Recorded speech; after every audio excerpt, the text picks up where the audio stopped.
Hey guys, Toast here. Having finally had the chance to unlock all of the new level 10 weapon variants incorporated into the game, I wanted to discuss these variants a bit in depth and give my personal opinion on them and whether they're worth the grind it takes to unlock them. Today we're going to discuss the Hellriegel 1915 defensive variant.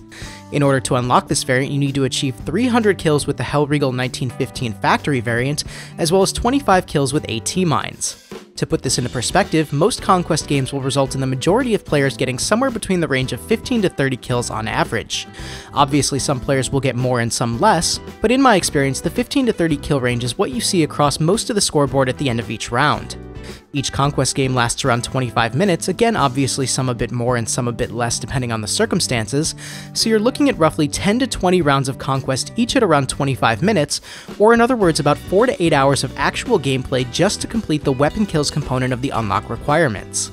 As for the kills with the AT mines, these can take a while as it depends not only on your placement of the mines, but also the enemy's awareness in looking for them and how many people are in the vehicle should you happen to get a hit.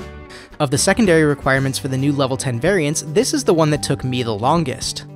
Now for many players this is a significant undertaking just to unlock a single weapon variant, so let's dive into the Hellriegel 1915 defensive to see if it's worth your time and focus. Now for those of you who saw my review on the Hellriegel 1915 factory variant, you know that I felt it was a really solid weapon, giving the MP18 a run for its money in most situations, including mid-range prowess, although now we also have the Recoil, which is also a great mid-range option. I should also note that the Hellriegel 1915 factory is by far the most used SMG in the game, sitting at around 40 to 45% usage time when using the assault class.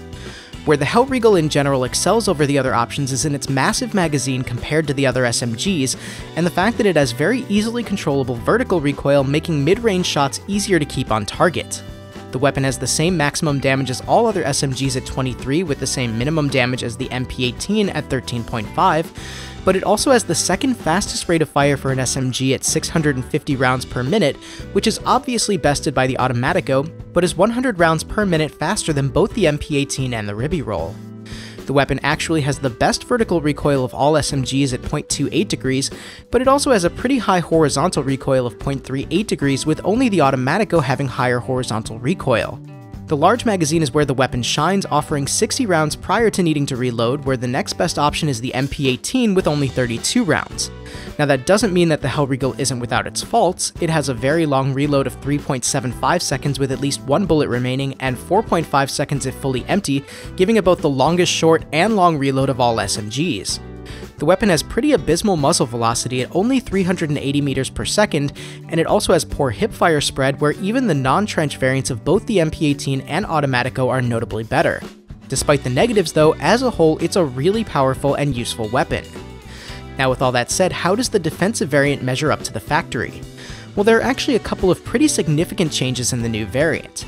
The first obvious change is that the defensive variant has an optical sight, which gives it higher magnifications of 1.25x up to 2.5x, as well as 2 cross-style and 2 circular reticles. Now something that I mentioned in my review of the Huo Automatic optical variant that you would think would apply here is the idea of recoil perception, where the same recoil would be more impactful on the defensive variant due to the higher magnification. That would be the case if the two variants had the same recoil, but DICE has instead decided to give the defensive variant a severe recoil increase, bringing the vertical recoil from 0.28 degrees up to 0.4 degrees, and the horizontal recoil from 0.38 degrees up to 0.475 degrees. While these numbers may seem small, the combination of the slightly increased magnification and the significantly increased recoil makes the weapon an absolute pain to keep on target. Now to offset this major decrease in controllability, the weapon has a bipod and double the magazine size of 120 rounds, which, as the name suggests, means that the weapon is essentially designed to be used as a bipoded stationary suppressive weapon to use to hold a defensive position. The problem here is that the assault class in general is meant to be on the move, and the weapons really excel only at close range, with some having some medium range capabilities. So based on my time with the new variant, here's my conclusion as to whether or not it's worth your time to unlock. Upon first glance, I had thought that the Hellriegel defensive would be a really good weapon to unlock, and I was looking forward to using it. That unfortunately didn't end up being the case.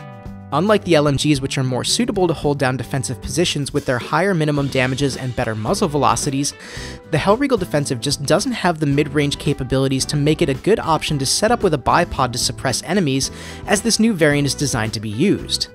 With the exception of the larger magazine, none of the additional changes make the weapon notably better, and in fact in most cases make it less enjoyable to use. If you're a completionist that just wants to have all the weapons unlocked, or you're looking for a particular challenge, then sure, you can go ahead and unlock it, but in all honesty this variant turns a really good weapon into a very mediocre weapon, so for all other intents and purposes I would say you could skip this one and put your time toward one of the other new variants. Now for those of you who have already unlocked and used the Hellriegel 1915 defensive variant, what are your thoughts on it? Do you feel that the time spent unlocking it was worth it or in proportion to the benefits that you received from it? Let me know in the comments.